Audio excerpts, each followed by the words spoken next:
사람은 인정받고 싶은 심리가 있습니다. 누군가에게 인정받는 것은 그만큼 자신의 힘이 커지는 것을 의미하기 때문입니다. 예를 들어 국회의원 선거를 한번 생각해 보십시다. 사람들에게 인정받아 당선되면 그 사람에게는 큰 권력이 주어집니다. 그래서 국회의원이 되고자 하는 사람들은 평소에 자기 자신을 홍보합니다. 나는 이렇게 훌륭한 사람입니다. 그것을 사람들에게 자랑합니다. 그렇게 함으로써 인정받기 위함입니다. 예수님 당시의 이스라엘은 종교가 지배하는 사회였습니다. 물론 정치, 경제, 군사적으로 보면 로마의 식민지였지만 로마는 세금만 잘 거둘 수 있으면 이스라엘의 내지에는 간섭하지 않았습니다. 그래서 이스라엘의 내부 정치는 사내들인 공회가 중심이 된 종교인들에 의해 이루어지고 있었습니다. 종교가 권력이었습니다. 그래서 이스라엘 사회에서는 종교적으로 인정받는 것, 그 인정을 통해서 세력이 커지는 것, 그것이 중요했습니다.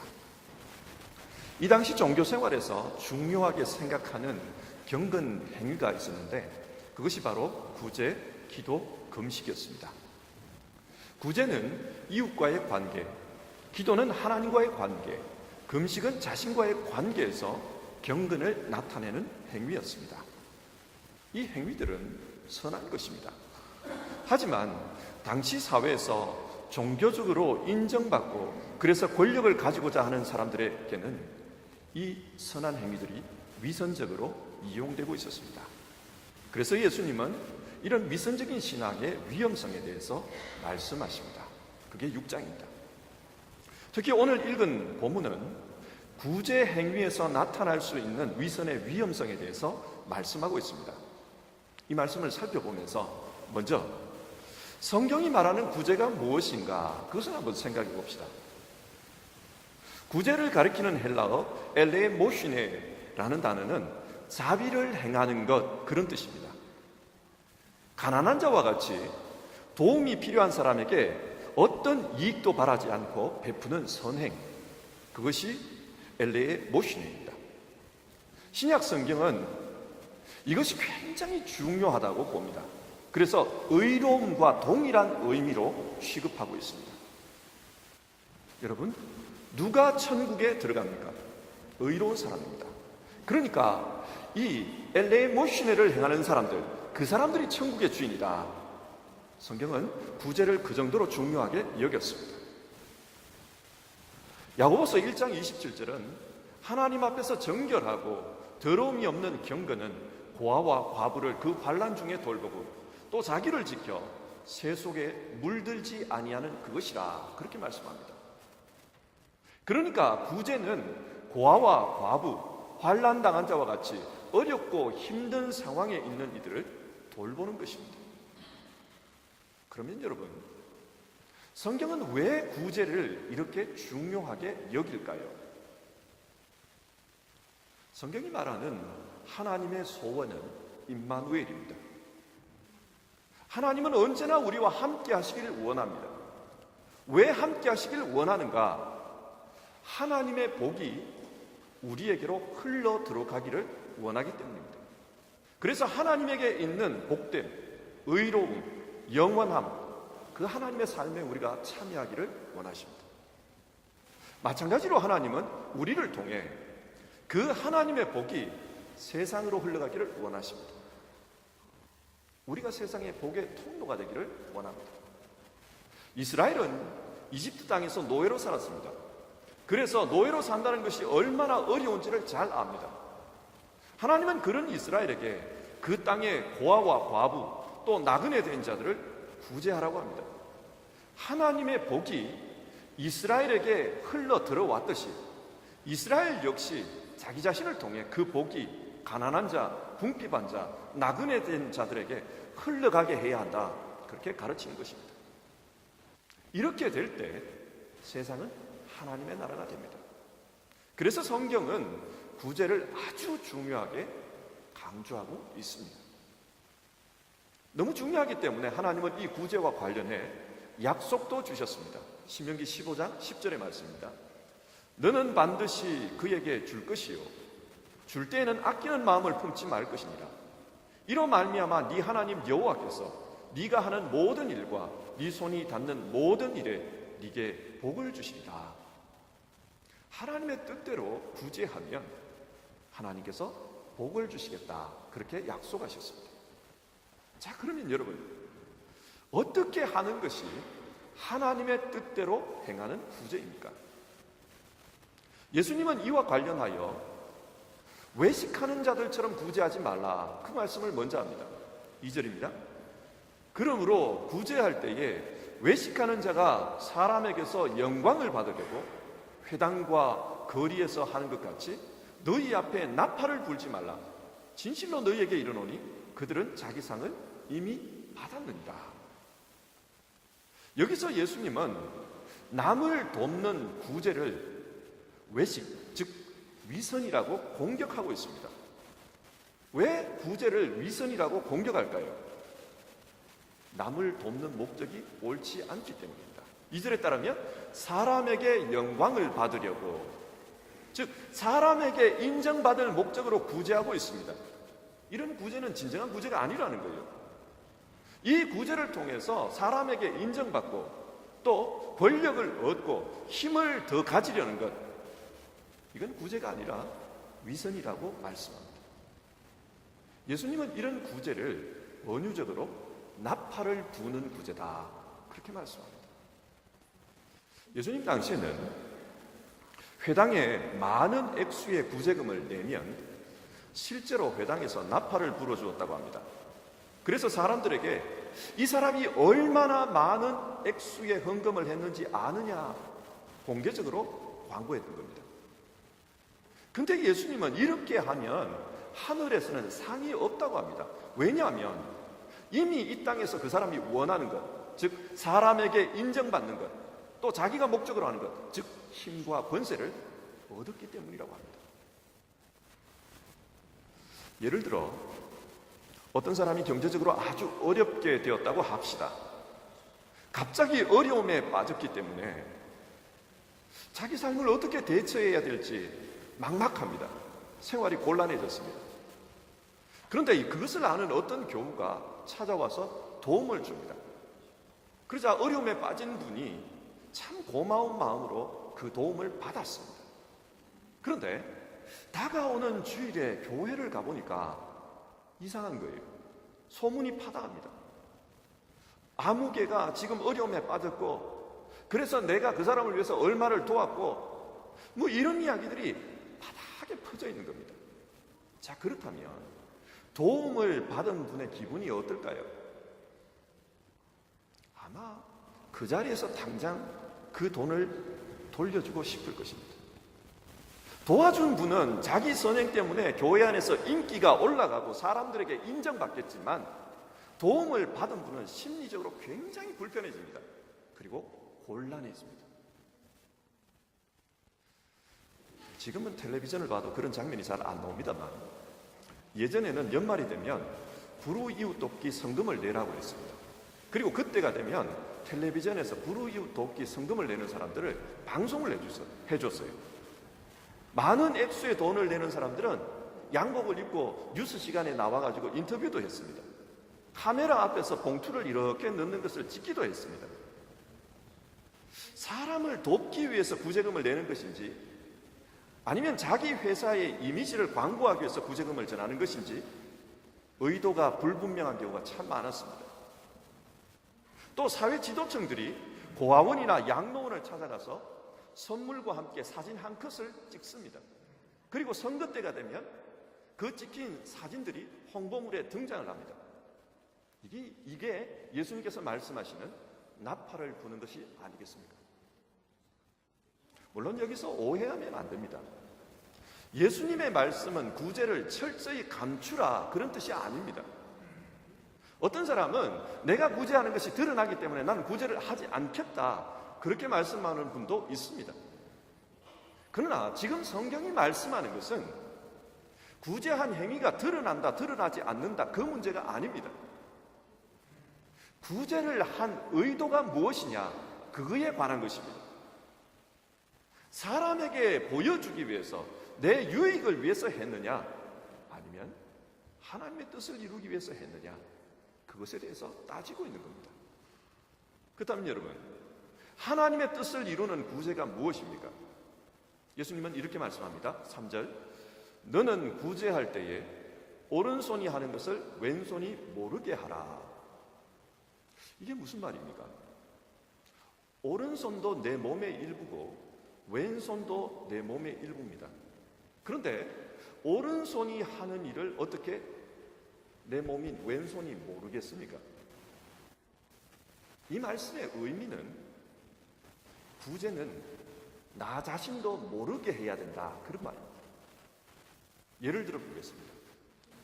마태복음 25장에 최후의 심판 장면이 나옵니다. 이때 예수님은 목자가 양과 염소를 구분하는 것처럼 의인과 죄인을 나눌 것이라고 합니다. 의인은 오른쪽에, 죄인은 왼쪽에 그렇게 모입니다. 그러면서 오른편에 있는 사람들에게 이런 말씀을 합니다. 내 아버지께 복받을 자들이여, 나와 창세로부터 너희를 위하여 예비된 나라를 상속받으라.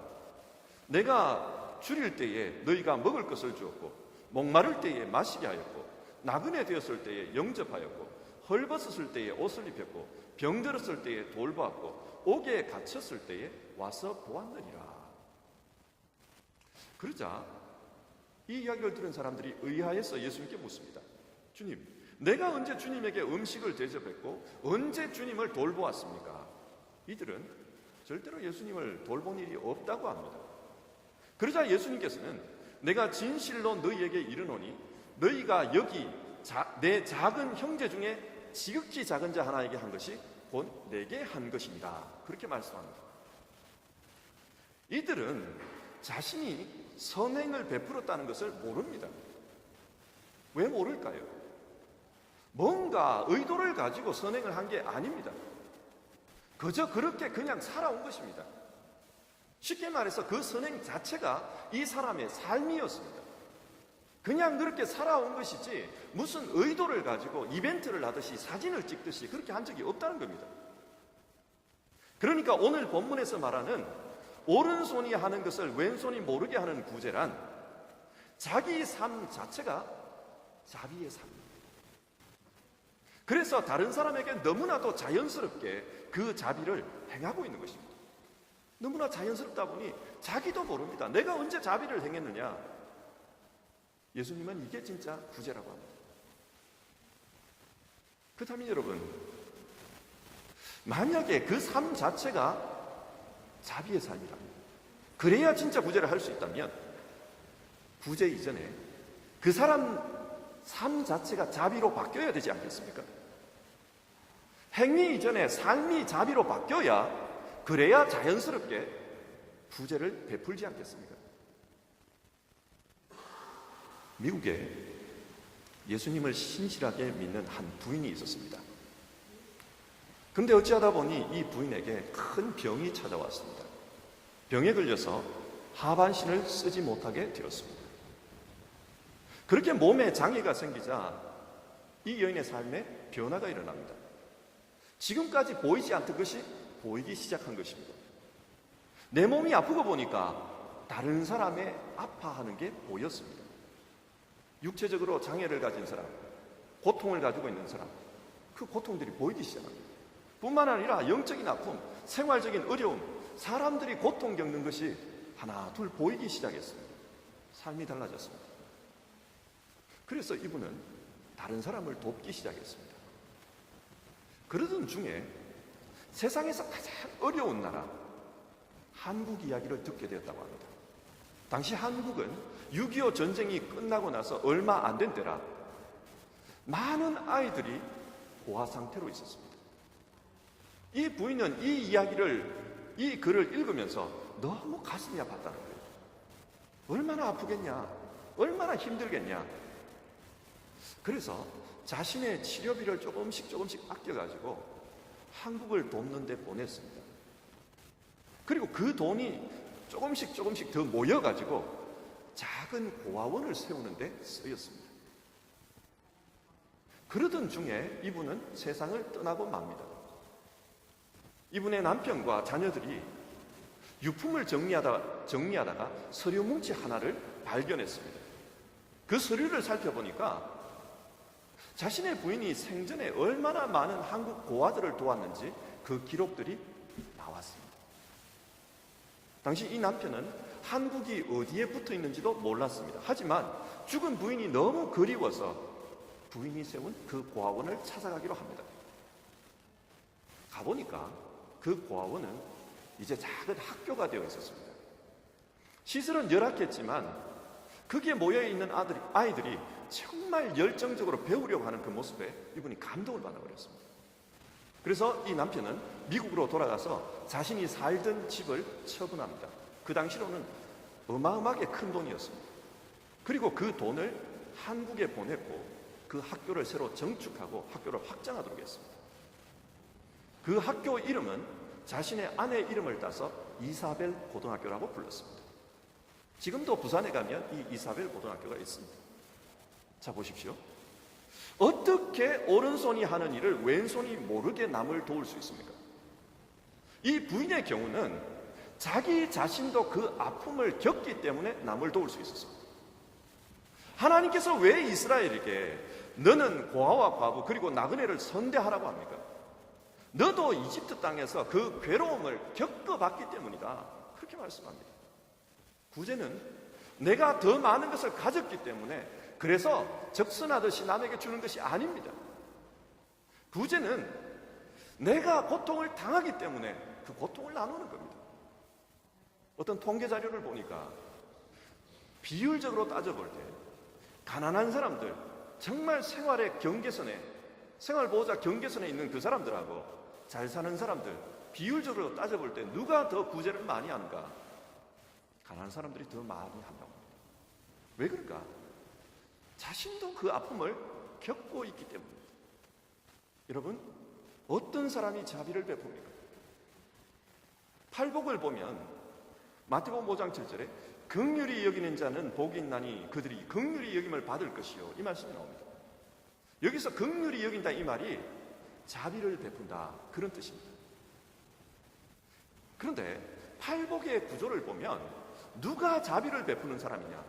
순서대로 가보면 심령이 가난한 자, 자기 자신이 죄책감에 짓눌린 나는 죄인이다, 천국 갈 수 없다, 그런 사람들이란 말이에요. 그래서 애통해 하는 자, 너무 고통이 크고 하나님이 나를 돌보지 않는다, 그런 마음으로 죄책감으로 사는 그 사람, 그래서 애통해 하는 사람, 그런 사람들은 온유한 자라는 겁니다. 온유하다는 이 말은 다르게 번역하면 겸손하다는 겁니다. 자기 자신이 그렇게 낮기 때문에 남을 짓밟거나 비난하거나 그런 자리에 서 있지 않다는 거예요. 그리고 이런 사람들은 이 땅에서 출구가 없기 때문에 의에 줄이고 목마른 삶을 산다는 겁니다. 그리고 그런 사람이 긍휼히 여기는 자, 자비를 베푸는 사람이 됩니다. 예수님이 말씀하시는 구제는 단순한 행위의 문제가 아닙니다. 그 삶이 자비의 삶을 사는 것입니다. 죄 속에서 절망했을 때 하늘의 축복을 주기 위해 찾아오신 그 예수님, 십자가를 대신 지고 죄로부터 건져주신 그 예수님, 자신의 영혼을 소성케 해주신 그 예수님의 자비를 경험하고 자기도 자비로 살려고 하는 그 사람, 이처럼 하나님의 자비를 발견하고 그 자비가 나를 구원했다, 그것을 알고 그 자비를 흘러내는 사람, 그 사람이 구제를 행할 수 있습니다. 구제는 행위의 문제 이전에 그 사람됨이 자비의 사람이 될 때 가능합니다. 그리고 구제는 그렇게 자비로 살며 지금 여기서 하나님이 내게 주신 사명을 발견하는 것, 그것과 연관이 있습니다. 에베소서 2장 10절을 보면 우리 모두는 하나님의 작품입니다. 선한 일을 하게 하시려고 하나님께서 그리스도 예수 안에서 우리를 만드셨습니다. 그렇게 말씀합니다. 하나님께서 자비를 통해서 우리를 하나님의 사람으로 만들어 주셨습니다. 근데 왜 만들었냐? 선한 일, 즉 사명이 있어서 그렇게 만들었다는 거예요. 어떤 책에서 읽은 이야기입니다.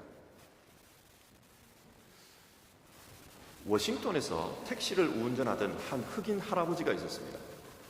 이 할아버지는 자신이 단순하게 택시 운전사가 아니라 나는 하나님 나라를 운전하는 운전사다 하나님 나라의 운전사다, 그런 자기 정체성을 가지고 살았다고 합니다. 그렇기 때문에 그 택시에 타는 사람, 손님들 한 사람 한 사람을 극진하게 모셨습니다. 그러던 중 어느 날 아프리카의 말라위에서 온 한 손님을 태웠는데, 이야기를 나누다 보니까, 같은 흑인이고 이야기를 나누다 보니까 우리 조상도 아프리카 어디에서 왔는데 이러면서 공통점이 많아가지고 대화가 굉장히 친밀해졌습니다. 깊은 이야기들을 많이 나눴습니다. 그리고 이 만남이 계기가 되어서 이 할아버지는 그 사람을 통해 말라위에 초대를 받게 됩니다. 말라위에 가보니까 지금까지 자신이 보지도 못했고 또 상상치도 못했던 참혹한 가난의 현장이 눈앞에 펼쳐져 있었습니다. 그래서 기가 막혀서 기도를 했다 그래요. 하나님, 왜 내게 이걸 보여주십니까? 내가 하나님 나라의 운전사로서 살겠다고 그렇게 생각하면서 살아왔는데 내가 여기서 뭘 할 수 있겠습니까? 이걸 왜 보여줍니까? 그런 기도를 했다는 거예요. 그러니까 머릿속에 스쳐가는 게, 이분이 운전사잖아요. 그러니까 제일 먼저 눈에 들어오는 게 도로가 눈에 들어오더래요. 도로를 보니까 완전 진흙탕이에요. 그래서 그 말라위의 가난한 사람들에게 하루 일당 1달러를 주겠다, 꽃갱이 가지고 나와라, 그래가지고 이 도로 만드는 사업을 했대요. 근데 그 나라에서 1달러 아주 큰 돈이었나 봐요.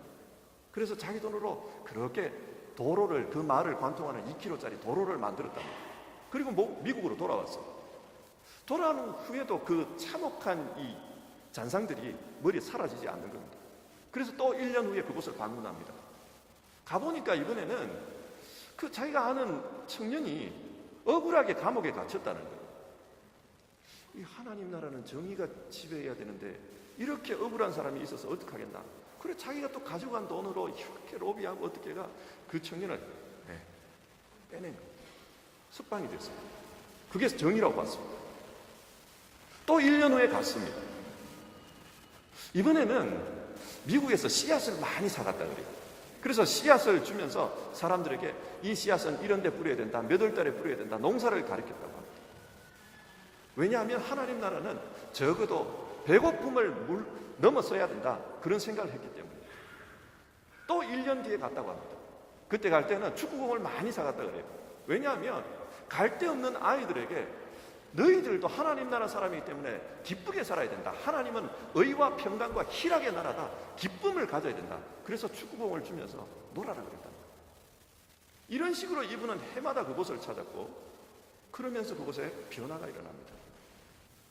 이분이 매년 그렇게 가서 그 땅을 변화시킨다는 이야기가 어떻게 퍼지게 되었고, 그러자 많은 후원자들이 이 사람을 돕기 시작합니다. 그래서 그 땅에 학교가 세워지고, 그 학교를 통해서 그 말라의 많은 청년들이 배움을 얻었다, 그런 이야기였습니다. 이분은 유명한 분이 아닙니다. 거대한 프로젝트를 다루는 사람들의 입장에서 보면 이분은 대단한 일을 한 분이 아닙니다. 그러나 귀한 일을 하신 분입니다. 어떻게 귀한 일을 하실 수 있었냐? 자기의 존재 이유가 하나님 나라 때문에 있다라고 생각했기 때문입니다. 그래서 그 하나님 나라를 생각하며 일을 하다 보니 귀한 일을 하실 수 있었습니다. 자, 보십시오. 누가 이름 없이 빚도 없이 하나님 나라의 일을 할 수 있습니까? 그것은 자신의 존재 이유를 알고 그것을 내가 서 있는 그 땅에서 이루려고 하는 사람입니다. 하나님은 그런 사람을 통해 진정한 구제를 이루어 가신다, 예수님 말씀하십니다. 자, 말씀을 맺겠습니다. 세상에는 어려운 분들이 참 많습니다. 하나님은 그 어려움을 하나님을 믿는 사람을 통해 돕기 원합니다. 하나님의 축복이 믿는 자에게, 또 그 믿는 자를 통해 믿지 않는 자에게 그렇게 전달되어서 가기를 원합니다. 그래서 이 땅에 하나님의 나라가 이루어져 가는 것을 하나님은 꿈꾸십니다. 그래서 예수님은 우리에게 구제에 대해서, 바른 구제에 대해서 말씀을 가르쳐 주십니다. 그러나 각 시대를 보면 돕는 사람은 많았지만 이 부제가 변질되어 버리는 경우가 참 많았습니다. 자기 이름을 내는 수단으로, 내 목적을 이루는 도구로 부제를 행하는 경우가 많았습니다.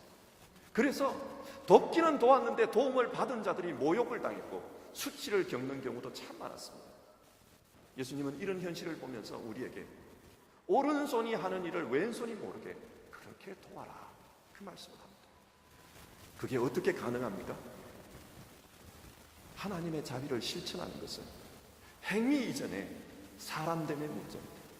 내가 자비의 사람이 될 때, 그때 자연스럽게 그것은 흘러나갈 수 있습니다. 뿐만 아니라 내가 서 있는 이곳에서 하나님이 내게 뭘 원할까, 그걸 생각하며 살아갈 때 그때 분명한 하나님의 일들이 나타납니다. 팔레스타인에는 두 개의 큰 바다가 있습니다. 잘 아시는 대로 하나는 갈릴리 바다이고 다른 하나는 사해 바다입니다. 갈릴리 바다는 팔레스타인 영토의 70%의 땅에 생명을 공급하는 생명의 물입니다. 반면 사해 바다는 굉장히 크지만 거기에는 생명이 살 수가 없습니다. 똑같은 물입니다. 그런데 어디에서 이런 차이가 납니까? 하나는 생명의 바다고 하나는 죽음의 바다고. 왜 이런 차이가 납니까? 갈릴리 바다는 계속해서 물을 흘려보냅니다. 하지만 사해 바다는 흘려보내지 않습니다. 그러다 보니 염분이 너무 높아졌습니다. 하나님께서 우리에게 원하는 것은 어떻게 살 것인가? 사람됨이, 그 사람됨이 하나님의 자비의 사람으로 바뀌고, 그리고 그 자비를 자연스럽게 흘려보내라. 갈릴리 바다가 되라. 그러면 그 역사를, 그 생명의 역사를 통해 하나님의 나라가 이루어질 것이고, 은밀한 중에 보시는 하나님께서 갚아주실 것이다. 우리에게 그 말씀을 합니다. 이 말씀이 우리 모두에게 이루어졌으면 좋겠습니다. 함께 찬송 부르겠습니다. 찬송가 216장입니다. 같이 기도해 봅시다. 오늘 우리가 살펴본 말씀 생각하면서 기도합시다. 하나님은 이 땅에 하나님의 나라가 이루어지기를 원합니다. 그 하나님의 나라는 하나님의 풍성하신 축복이 이 땅에 그대로 이루어지는 겁니다. 우리를 위해서 자기를 찢고, 그래서 우리를 의롭다 해주신 그 주님께서 우리에게 자비를 베풀어 주셨습니다. 우리가 그 자비를 생각하고 자비의 삶을 살아갈 때 우리는 오른손이 하는 일을 왼손이 모르게 그렇게 이 세상에서 구제하며 살아갈 수 있습니다. 먼저는 우리 자신들의 변화가 중요합니다. 그러려면 정말 예수님 믿는 것을 우리는 묵상해야 합니다. 정말 나를 위해서 자비를 베풀어 주신 그 자비를 정말 내 자비로, 내게 주신 자비로 우리가 느낄 수 있습니다. 기도하기를 바랍니다. 주여, 주님의 자비가 내 안에서 정말 현실로 느껴지게 하여 주십소서. 주여, 주님의 그 자비로 나도 이 세상 살게 하여 주십소서. 그래서 갈릴리 바다가 자기 있는 자리에서 물을 내어 생명을 퍼뜨리듯이 우리도 그렇게 살아갈 수 있게 도와주시옵소서. 같이 기도해 보겠습니다.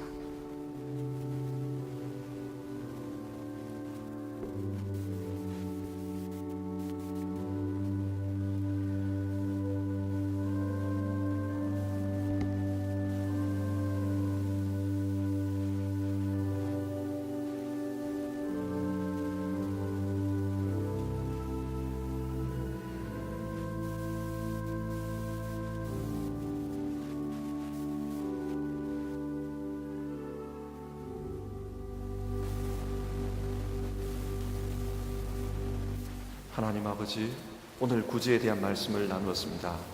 예수님 당시의 사람들은 자신이 인정받고 힘을 키우기 위해 구제를 했습니다. 구제가 참 중요한 것인데 그 모양이 변질되어 버렸습니다. 우리 역시도 신앙적인 선행을 행하면서 변질된 모습으로 살아가지 않나 되돌아봅니다. 하나님, 먼저는 우리 자신이 자비의 사람이 되게 하옵소서. 자비를 행하기 이전에 자비의 사람으로 살게 하옵소서. 그리고 하나님이 이 땅에 우리를 왜 존재케 하시는지 우리가 서 있는 이 자리에서 그 이유를 생각하며 살게 하옵소서.